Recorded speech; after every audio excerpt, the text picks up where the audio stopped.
Puji Tuhan. Puji Tuhan. Puji Tuhan.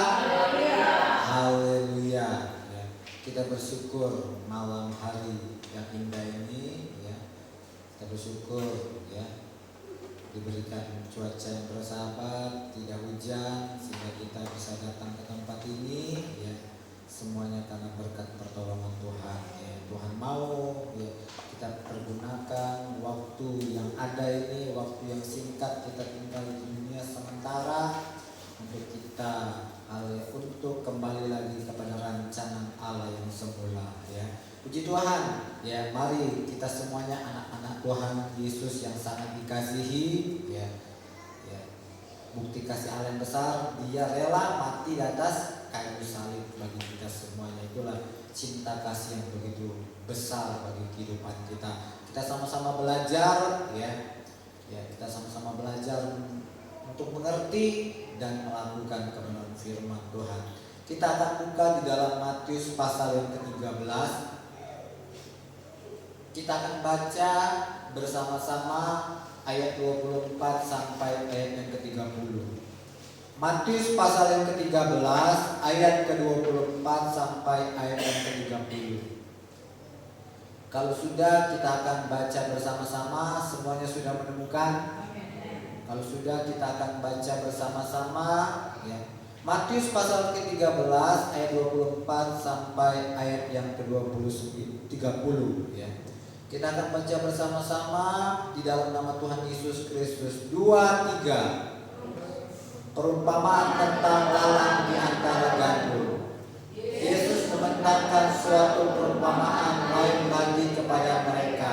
Katanya, hal kerajaan surga itu seumpama seorang yang menabur benih yang baik di ladangnya.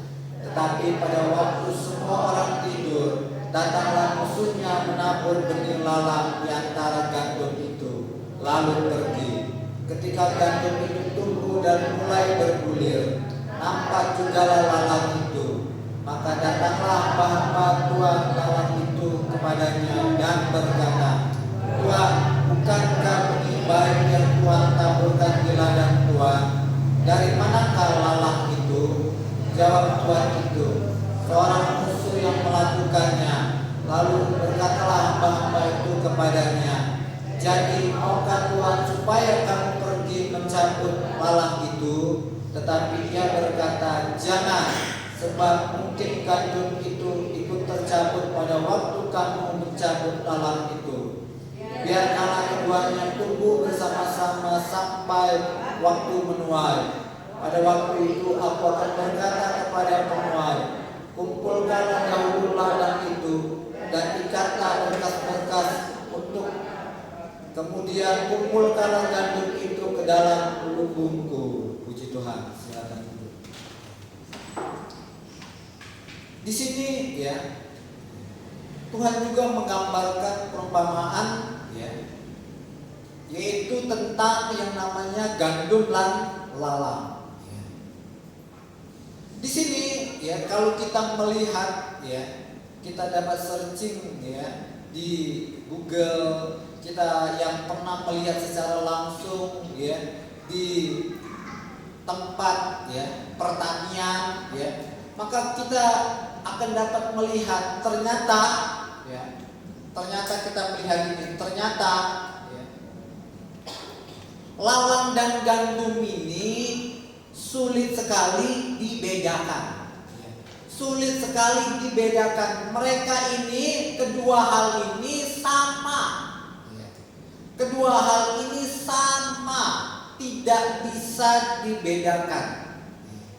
Sulit sekali untuk membedakan mana yang sesungguhnya, ya, gandum, mana yang sesungguhnya lalang. Ya. Ketika mereka sama-sama tumbuh, mereka itu nggak ada perbedaannya. Yeah. Sampai ditemukan bedanya ketika mereka berbuah. Nah, ini contohnya berbuah. Ini, ya, kelihatannya buahnya tetap sama. Yeah. Tapi yang membedakan ketika mereka berbuah, ya, tetap naik tinggi, sedangkan gandum dia akan turun. Yang membedakan adalah buahnya. Yang membedakan adalah buahnya. Daunnya sama, tetapi yang membedakan adalah buahnya. Ketika berbuah lalang, ketika dia berbuah dia tetap naik tegak. Tetapi ketika gandum berbuah dia akan turun. Dia akan tidak lagi tinggi, dia akan terus merendah. Kenapa? Ada isinya. Isinya berat. Ya. Sedangkan lalang ini dia tetap akan tinggi. Ya. Seakan-akan dia berbuah, tetapi dia terus tinggi. Dia tidak bisa yang namanya nunduk. Dia nggak bisa makin rendah dia tidak bisa. Kenapa? Ternyata dia tidak berisi. Itu yang terjadi. Itu bedanya. Ingat, iblis itu paling pintar yang namanya apa? Meniru. Iblis itu paling pintar namanya meniru. Daging paling pintar yang namanya meniru. Contoh, apa yang dibuat oleh Tuhan pertama kali? Yang dibuat oleh Tuhan pertama kali yaitu mempersembahkan persembahan. Padahal apa? Yang pertama kali yang dipersembahkan apa? Persembahkan adalah binatang, betul kan? Dipersembahkan binatang, dikorbankan, dipotong. Tetapi pekerjaan iblis, dia juga bisa meniru, bahkan dia meniru hal yang lebih spektakuler lagi. Apa itu? Ya, iblis meniru. Kalau mau mempersembahkan yang terbaik, harus mempersembahkan nyawa, harus mempersembahkan manusia yang dilelek-lelek, dipotong-potong. Padahal apa? Padahal Tuhan mau apa? Tuhan mau yang dipersembahkan itu bukanlah manusia, tetapi binatang. Kalau Kain, apa yang dipersembahkan adalah buah-buahan, hasil panen yang dipersembahkan kepada Tuhan. Itu yang terjadi. Tapi iblis berbuat yang lebih spektakuler lagi, sehingga banyak manusia percaya, benar. Kalau kita mempersembahkan manusia, kita potong, itu pasti mujarab. Apapun permintaan kita pasti mujarab, pasti dikabulkan. Itu yang terjadi. Itulah bedanya lalang dan gandum. Itulah lalang itu sesuatu yang ditaburkan oleh iblis. Iblis ini paling pintar yang namanya meniru pekerjaan Tuhan. Bahkan yang ditiru pekerjaan Tuhan juga sukses. Pekerjaan yang ditiru oleh iblis juga kelihatan sukses. Banyak jiwa-jiwa datang kepada pelayanan tersebut. Banyak jiwa-jiwa akan tertarik kepada pelayanan yang idenya datang dari iblis. Itu terjadi. Jangan kita kira kalau pelayanan itu datang dari idenya iblis, tidak akan menghasilkan banyak jiwa. Menghasilkan banyak jiwa. Itu yang terjadi. Kenapa? Karena orang-orang pengen dapatnya secara instan. Pengennya dapat instan, maunya cepat. Kalau mau cepat gak ada cara lain. Kamu harus serahkan salah satu anakmu. Kamu harus persembahkan. Makanya orang-orang yang datang ke Gunung Kawi dan Ngada pasti ada salah satu anaknya yang kurang beres. Kenapa? Karena dipersembahkan. Pengennya cepat. Itu yang terjadi. Menjanjikan, setiap ide-ide iblis itu menjanjikan secara instan, secara cepat. Itu yang terjadi. Bahkan apa? Banyak orang berbondong-bondong ikut Tuhan. Karena apa? Karena minta berkat, karena minta kesembuhan. Dan iblis pun bisa kasih namanya berkat. Bahkan Yesus pun dikasih berkat oleh siapa? Iblis. Apa kata iblis? Ya, semua kekayaan dunia ini akan menjadi miliknya Yesus, asal Yesus mau menyembah iblis. Itu yang terjadi. Kalau orang percaya dijanjikan hanya berkat jasmani, saya yakin percaya. Kalau dijanjikan itu terbukti dengan cepat, pasti banyak orang datang kepada Tuhan Yesus. Tapi Tuhan Yesus yang tanda kutip. Itu yang terjadi. Itu ya. Iblis juga akan memakai orang-orang percaya supaya apa? Supaya iblis ini ya mulai kasih ide-ide kepada anak-anak Tuhan, kepada hamba-hamba Tuhan, yaitu apa? Ya, supaya mereka tidak menjadi gantung tapi menjadi lalang. Itu terjadi. Maka pelayanan dilakukan orang percaya hamba Tuhan kelihatannya sukses, kelihatan berhasil. Padahal apa? Padahal apa yang diajarkan, bahwa yang diajarkan adalah teori kemakmuran. Kalau orang percaya pasti jadi orang kaya raya. Pasti jadi orang kaya raya. Gak ada lagi yang namanya kesusahan, gak ada lagi. Makanya banyak orang datang. Banyak orang datang mencari berkat, mencari kesembuhan. Kenapa? Karena iblis pun bisa memberi berkat, bisa memberi kesembuhan. Iblis pintar, namanya meniru. Itu yang terjadi. Dia paling pintar meniru. Itu yang terjadi. Mari kita sama-sama menjadi anak Tuhan yang peka, merenungkan pekerjaan Tuhan itu seperti apa. Jangan sampai kita tertangkap oleh iblis untuk kita masuk dalam jeratnya, yaitu masuk dalam tipu daya iblis. Itu yang terjadi. Maka apa? Maka mental anak-anak Tuhan dia datang kepada Tuhan hanya minta berkat, hanya datang minta kesembuhan. Itu yang terjadi. Dan ketika itu terjadi, ketika kita tertipu oleh pekerjaan iblis, maka apa? Maka kita menjadi lalang. Dan ketika kita menjadi lalang, maka apa? Kita akan semakin tinggi. Kita akan semakin tinggi, alias kita akan menjadi orang yang tinggi hati. Itu yang terjadi.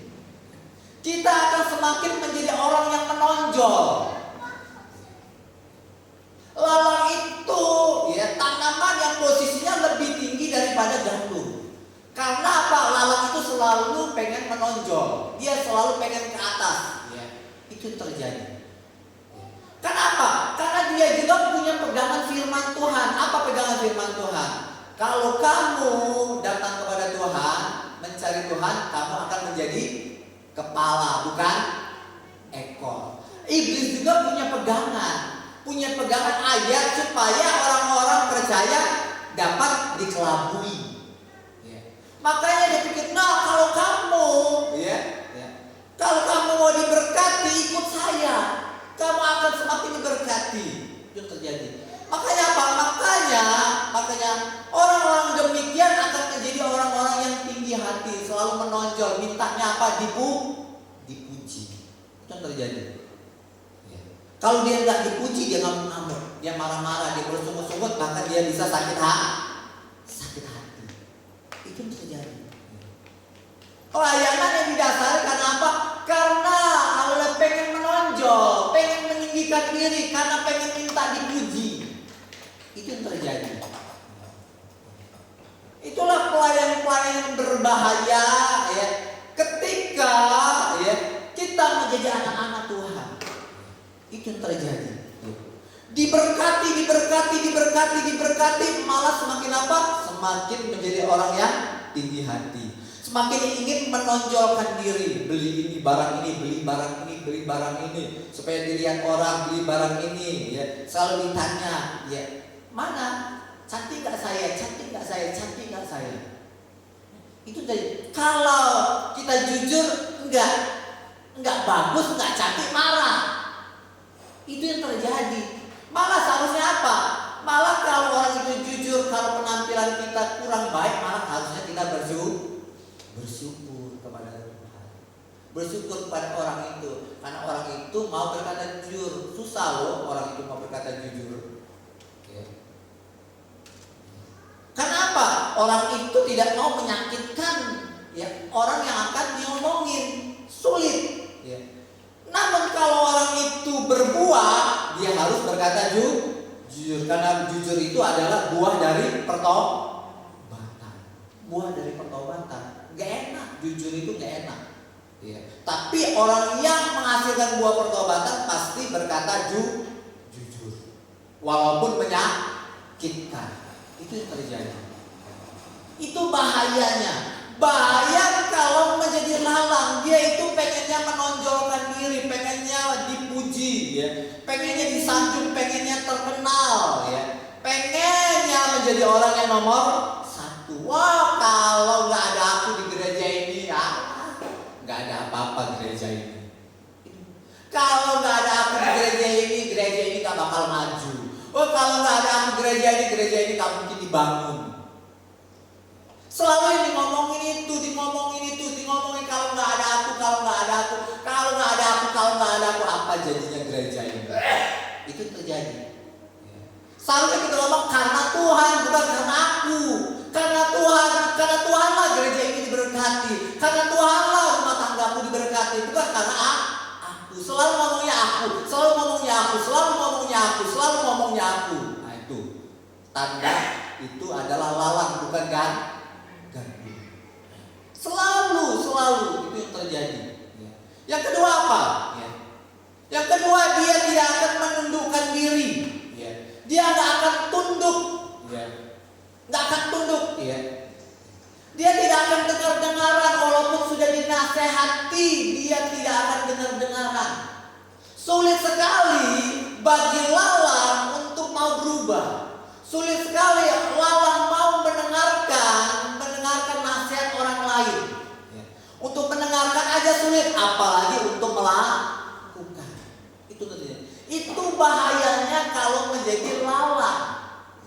Kalau iblis sudah tanamkan sesuatu dalam kehidupan kita, ketika kita dinasihati, maka apa?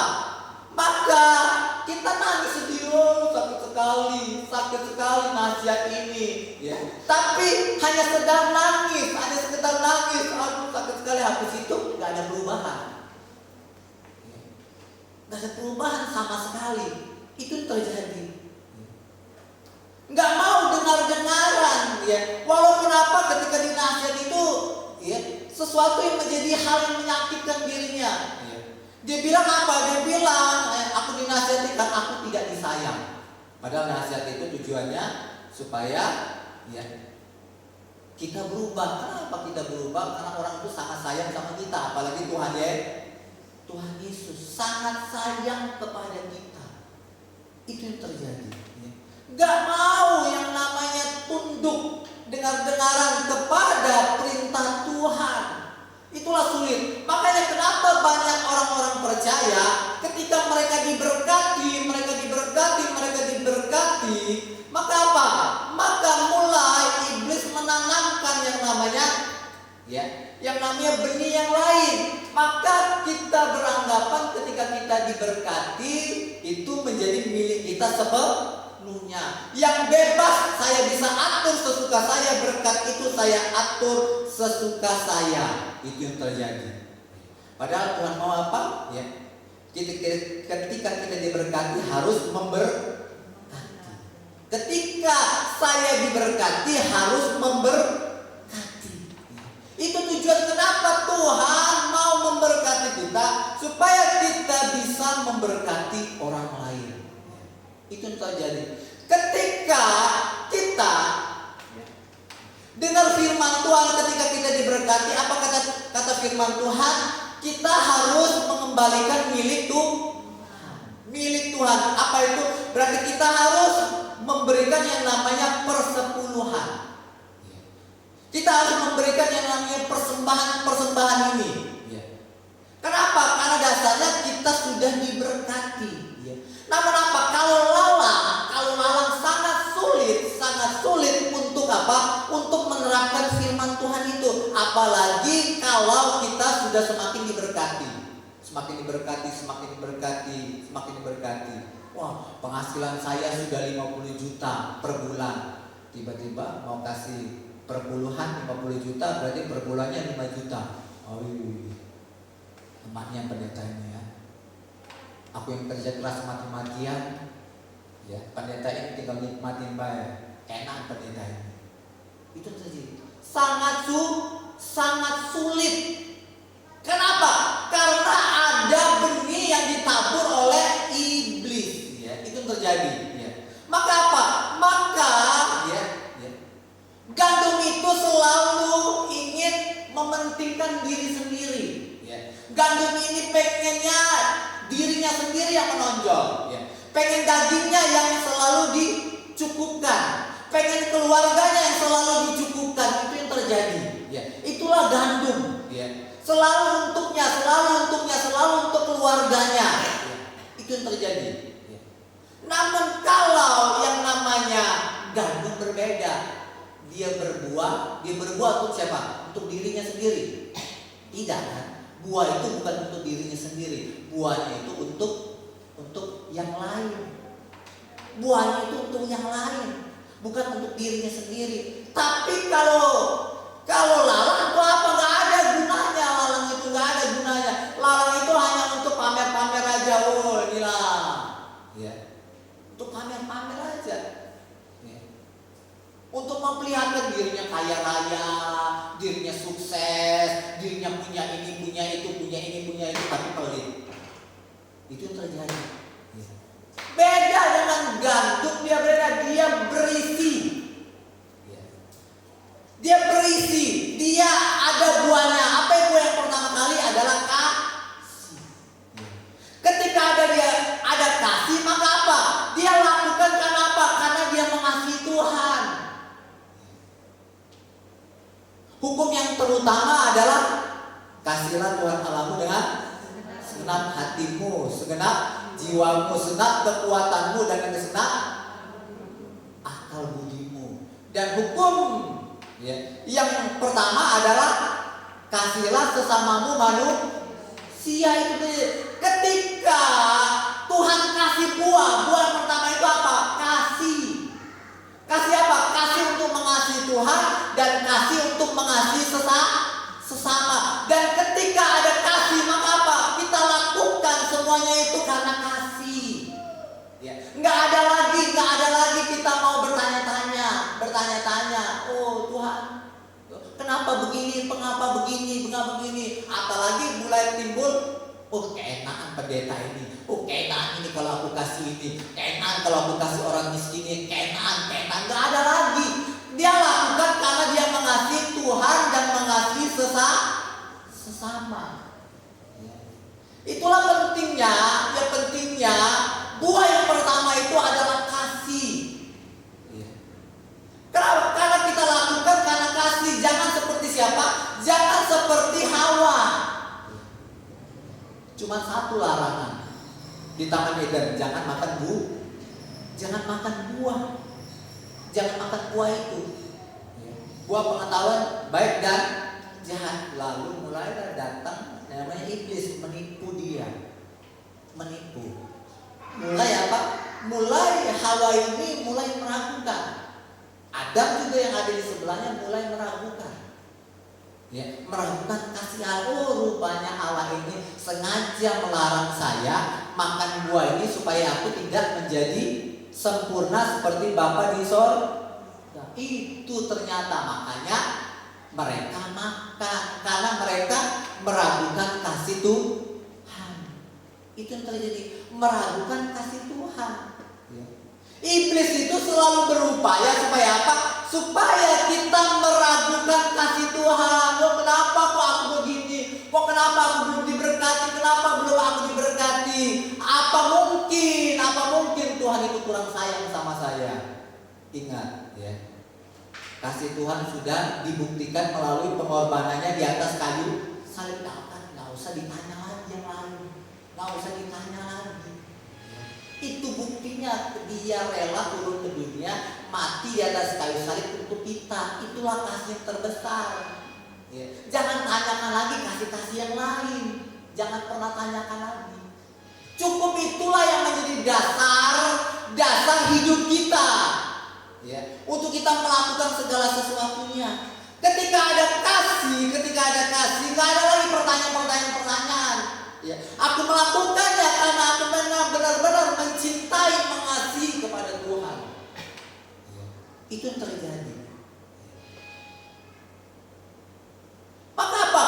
Kalau kita kurang mengambil kasih, ya, mulai iblis mulai menanamkan sesuatu yang masuk akal.